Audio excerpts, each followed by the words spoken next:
Hallelujah. Dam kim te kia guai. Hale ikut tek lam tori ni. Dam kim te made. Nagaya te na ho bipot pa to le lom nang tau pasian min kapat ko pen wam nya ting na kichi bole.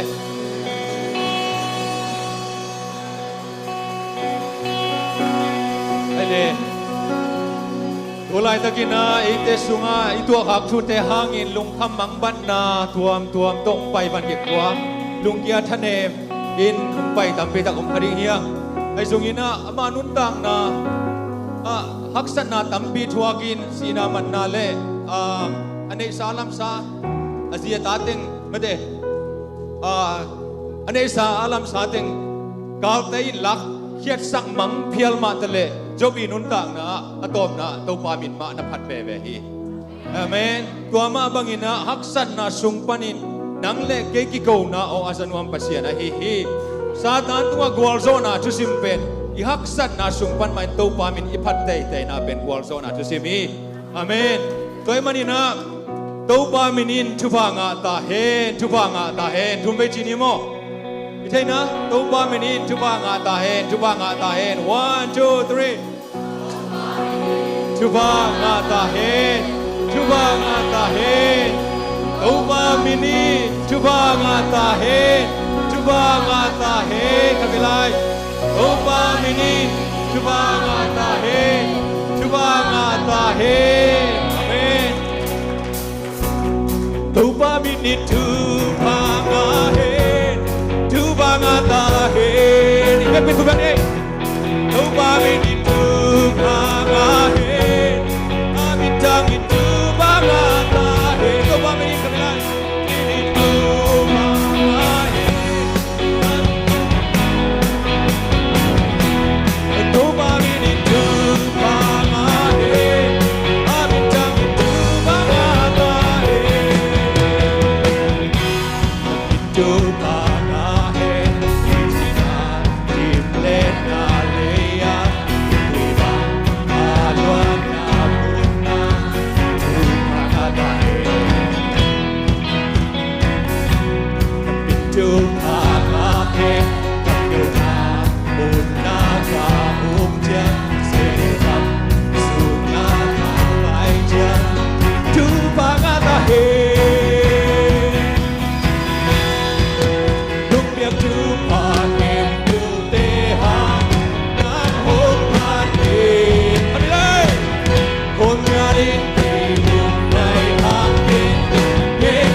Blessed be your name in the land that is plentiful. Blessed be your name. Blessed be your name. What I found in the desert place. Though I walk through the wilderness. Blessed be your name. every blessing you pour out, but turn back to grace. When the darkness closes, when the darkness closes in the road, to see light will say, but blessed be the name of the Lord. Blessed be your name. Blessed be the name of the Lord. Blessed be your glorious name. Blessed be your name when the sun's shining down on me, when the world is all it should be. Blessed be your name. Blessed be your name on the road marked with suffering, on the road pain offering. Blessed be your name. Every blessing you pour out, will turn back to grace. When the darkness closes in, Lord, see light will fade. Blessed be the name of the Lord. Blessed be your name. Blessed be the name of the Lord. Blessed be your glorious. Blessed be the name. Blessed be the name of the Lord. Blessed be your name. Blessed be the name of the Lord. Blessed be your glorious. You give and take away. Give and take away. Give and take away. I don't choose to say. Blessed be your name. You give and take away. Give and take away. You give and take away. I don't choose to say. Blessed be your name. Yabanang nahi, kanipazong nahi.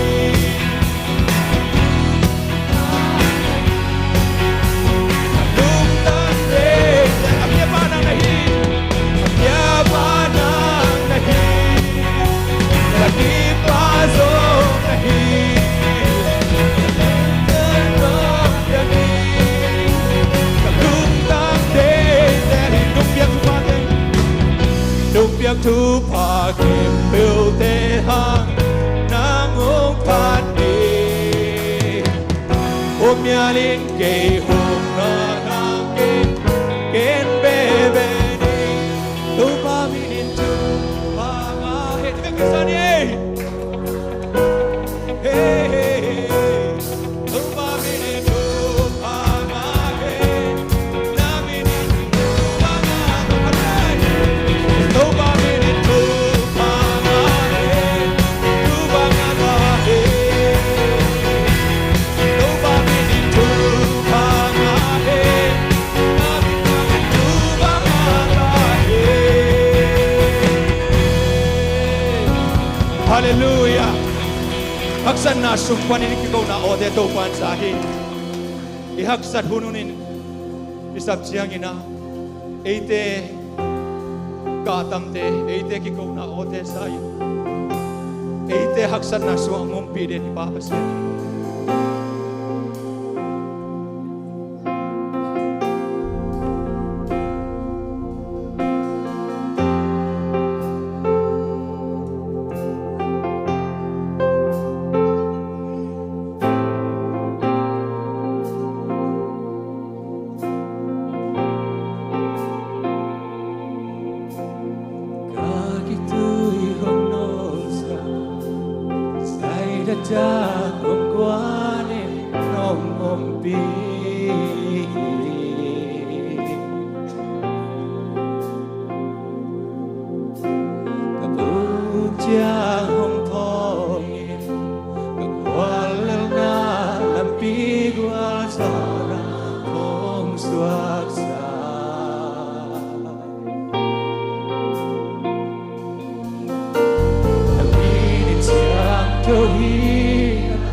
cha đã ôn em to nung tohi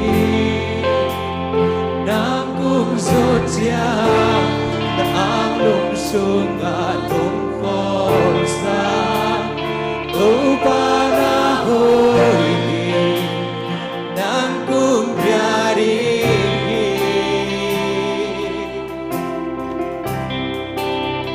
đã vang lên na kanan natin kung damsagi nung umpina kamay lang ni damsagi ba na hoi nang kung pyari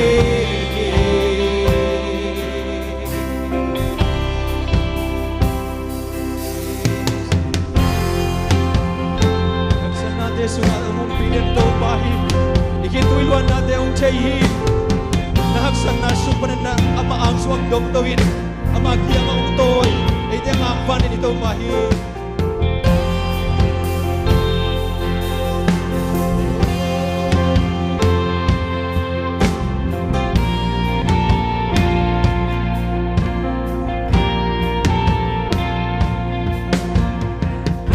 Ito'y hunol sa itatang ugwanin nung umpi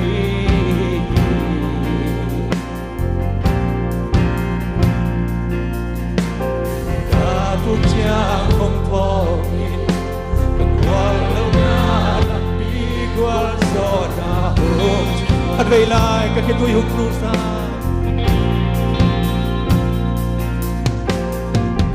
Ito'y hunol sa itatang ugwanin nung umpi ibuk siyang ite ahungdom to ipasyan hiu den out den nang lenang tato to isen sen kete kabuk siyang umoy walang nalapig wasona Tua ito pamin parkomi hallelujah Tohi Amen. Lebih siang tohi Amen. Nangkung saja, na onem tolong tohi. Nungkung saja, na ang lingsung anong korsa. Tuba na hoy.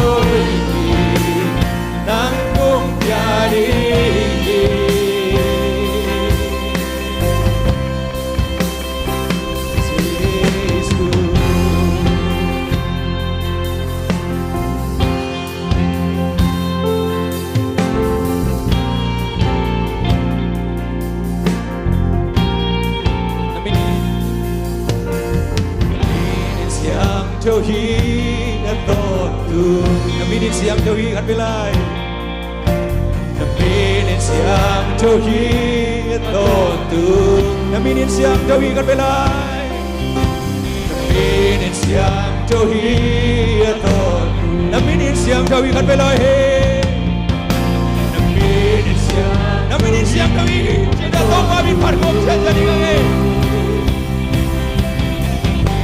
Siang tohi Atotu Naminin siang tohi Naminin siang tohi Atotu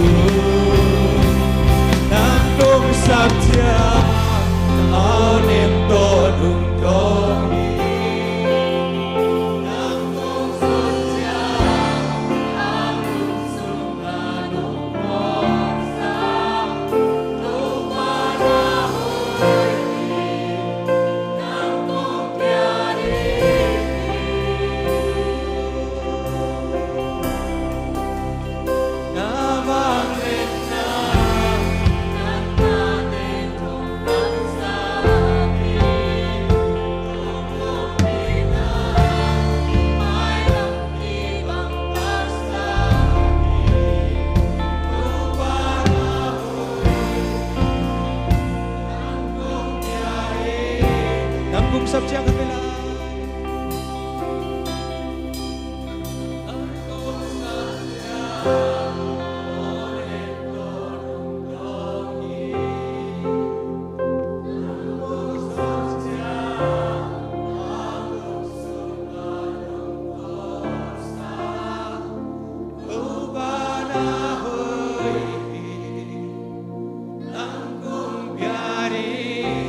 ilungdam na za za to pa tunga iaksat na te sung kiniya ilungdam na za za to pa tunga kikaw dingiya unte naute nahaksat na suang humpi den pasya na hihi haksat na natua siminto pa nahaksat na suang humpi pahiya tua bek cham loin tua haksat na natua lai takito wa inker na khat ne hi ya hi lam pokit oh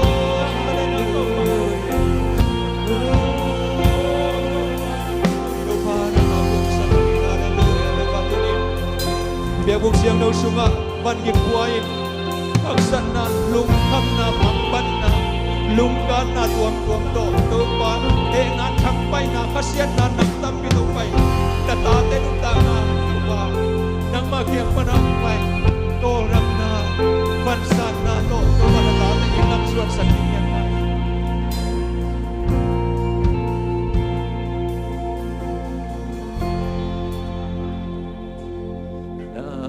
cung để tôn tung hi mi ca tô lung nom na hung pia te adang lo cung để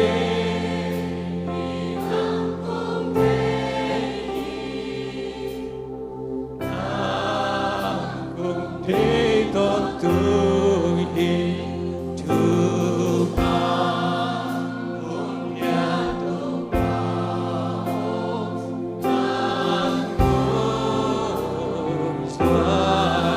nang cung thế tôn tung hi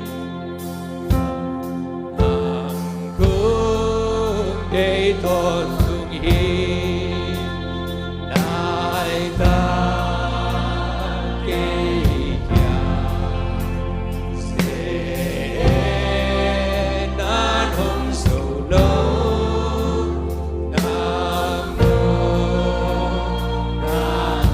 cung đề hi nam cung đề hi cung đề hi nam cung đề hi nam cung đề tôn tung hi tu pa cung gia tu pa o nam cung xóa nam cung đề tôn tung hi hát bilai để tôn tung hi ai ta cây kia ilung sin tapi daw te na ito pa sak na o ito pa ni haksak na sung pa na humho ringin isak na o isak diya ichungen na isak diya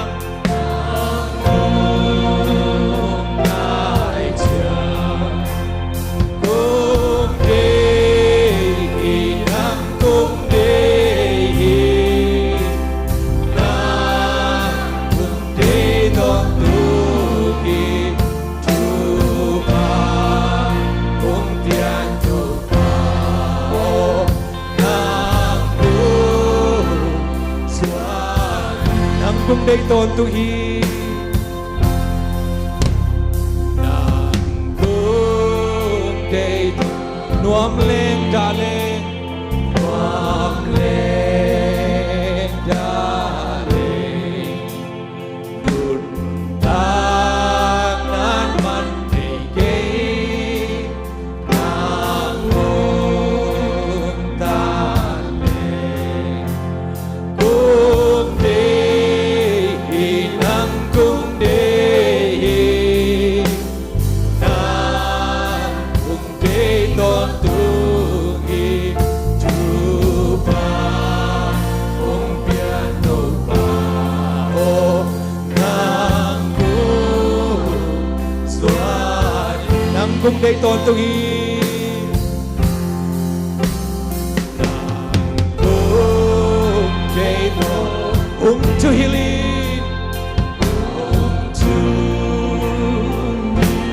nung khắp sa pa te khắp sa pa te nung na sa ki cung đề hi nam cung đề hi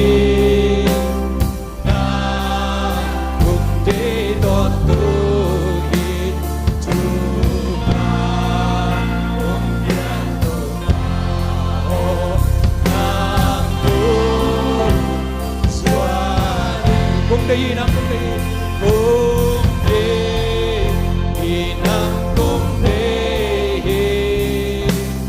nang kum đây ton tu ba kum tian tu nang kum swati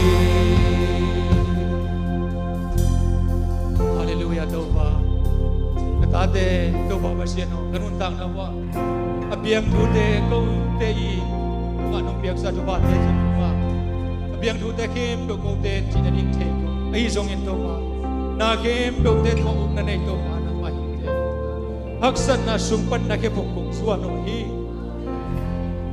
to ba o nang to lowin to baba sin ko masuan so ke nung toy man ko te to ko de na ko te tu nga kam champion do te sik ma tai san ngay cây đi chị em cầm châm cái ba chị tắc tôn tung đồ bà cầm châm bèn ngày lúc này hiểm manin bằng đây vẫn cần vào một gì đồ bà bác sĩ an cầu tê khen bằng châm dỗ biên an tên là tuần lục đầu ông cái này lại hôn tê khen đồ nang man kidua pin la khasiam đồ um pin na to nang ma lon na te ngai nang ma kam al te hangin katha teu tim gigin ilam zuan in to pa thadim sai hadim sai ilam na zuan ta te ki sang ya tai un ka bai khen bon of kwak so abin Jesus sa ko ka ba bác sĩ an Amen.